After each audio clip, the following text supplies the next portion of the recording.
Iran ने पाकिस्तान और Saudi अरब के दिफाई मुआहदे में शामिल होने की ख्वाहिश जाहिर कर दी है। ये एक ऐसी पेशरफ्त है जो कि मुस्लिम दुनिया के लिए एक नया मोड़ साबित हो सकती है। पाकिस्तान और सऊदी अरब के दरमियान तय पाने वाला दिफाई मुआहिदा सिर्फ दो ममालिक के दरमियान ताउन नहीं, बल्कि एक बड़े इस्लामी दिफाई इत्तेहाद की बुनियाद बनता जा रहा है। और अब ईरान ने इस मुआहिदे में शामिल होने की ख्वाहिश जाहिर करके पूरे खित्ते में एक नया पैगाम दे दिया है। अगर ये तीन ममालिक पाकिस्तान, सऊदी अरब और ईरान एक मुश्तरका दिफाई प्लेटफॉर्म पर इकट्ठे होते हैं तो ये ना सिर्फ मुस्लिम दुनिया बल्कि आलमी ताकतों के लिए भी एक बड़ी तब्दीली की अलामत होगी। पाकिस्तान और सऊदी अरब के ताल्लुकात हमेशा भाईचारे, अकीदत और बाहमी एतमाद पर कायम रहे हैं। दोनों ममालिक ने माजी में दिफाई, इक्तिसादी और समाजी मैदानों में एक दूसरे का भरपूर साथ दिया। हालिया दिफाई मुआहदे के मुताबिक अगर किसी एक मुल्क पर जारहियत की जाती है तो उसे दोनों ममालिक पर हमला तस्वुर किया जाएगा। यानी अगर पाकिस्तान पर हमला हुआ तो सऊदी अरब उसे अपने ऊपर हमला समझेगा, और अगर सऊदी अरब पर हमला हुआ तो पाकिस्तान उसे अपनी खुद मुख्तारी के खिलाफ कार्रवाई समझेगा। ये शिक सिर्फ एक मुआहिदे का हिस्सा नहीं है, बल्कि मुस्लिम दुनिया में इज्तमाई सलामती के तस्वुर की झलक भी है। इसी पस मंजर में ईरान के पार्लियामेंट स्पीकर मोहम्मद बाकर के पाकिस्तान के दौरे के दौरान एक अहम बयान सामने आया। उन्होंने एक निजी टीवी के प्रोग्राम में गुफ्तगू करते हुए ये कहा कि ईरान भी इस दिफाई मुआहिदे का हिस्सा बनना चाहता है।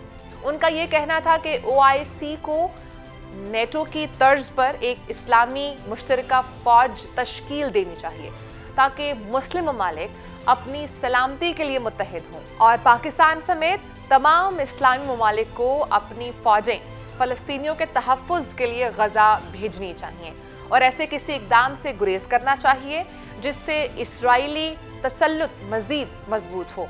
ये बयान ऐसे वक्त में सामने आया है जब दुनिया भर में मुसलमान मुल्कों से एक मजबूत और मुत्तहिद रद्द-ए-अमल की तवक्को की जा रही है। दौरे के दौरान मोहम्मद बाकर ने FPCCI के वफ़द से मुलाकात में कहा कि पाकिस्तान ने इस्राइली जारहियत के दौरान जिस तरह ईरान के मौक़िफ़ का साथ दिया उसे कोई ईरानी नहीं भुला सकता।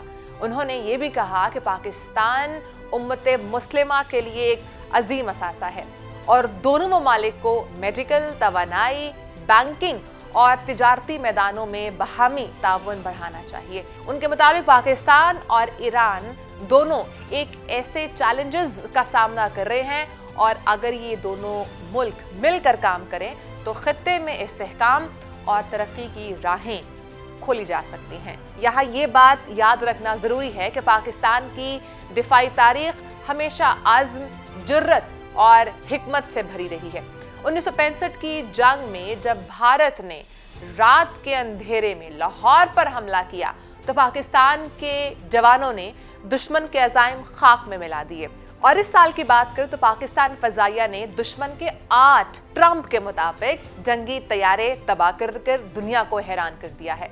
पाक फौज का यही वो जज्बा है जो पाकिस्तान को खित्ते में एक मजबूत दिफाई कुव्वत बनाता है और यही वो किरदार है जो ईरान जैसे ममालिक को पाकिस्तान की क़यादत पर एतमाद करने पर आमादा करता है।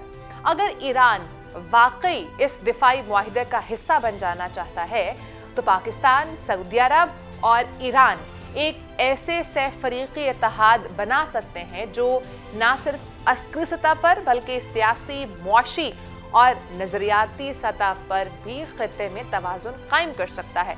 ये इत्तेहाद मगरबी दुनिया के लिए एक वाज़ेह पैगाम भी होगा कि मुस्लिम ममालिक अब सिर्फ एहतजाज या बयानात तक महदूद नहीं है बल्कि मुत्तहिद होकर फैसला करने की सलाहियत रखते हैं। OIC को अगर नेटो तर्ज पर एक मजबूत इस्लामी दिफाई फोर्स में बदला जा सके तो फ़लस्तीन, कश्मीर और दीगर मुस्लिम खत्तों के लिए एक हकीकी ढाल फराहम की जा सकती है। पाकिस्तान हमेशा से अमन, तवाज़ुन और इत्तेहाद का ख्वाहिशमंद रहा है, चाहे वो सऊदी अरब के साथ भाईचारे का रिश्ता हो या ईरान के साथ खित्ते में इस्तेहकाम की कोशिश।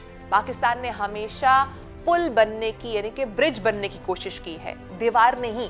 आज जब ईरान ने इस मुआहदे में शामिल होने की ख्वाहिश जाहिर की है तो ये लम्हा मुस्लिम दुनिया के लिए एक नए आगाज का पैगाम देता है कि ये वक्त है कि हम अपने इख्तलाफात को पीछे छोड़कर इज्तिमाई सलामती, इंसाफ और इत्तेहाद की समत में कदम बढ़ाएं। पाकिस्तान हमेशा उम्मत मुस्लिमा की क़यादत के लिए तैयार रहा है। ये वो मुल्क है जिसने ना सिर्फ अपने दिफा में शुजाअत दिखाई बल्कि दुनिया भर के मुसलमानों के लिए एक उम्मीद की किरण बनकर उभरा।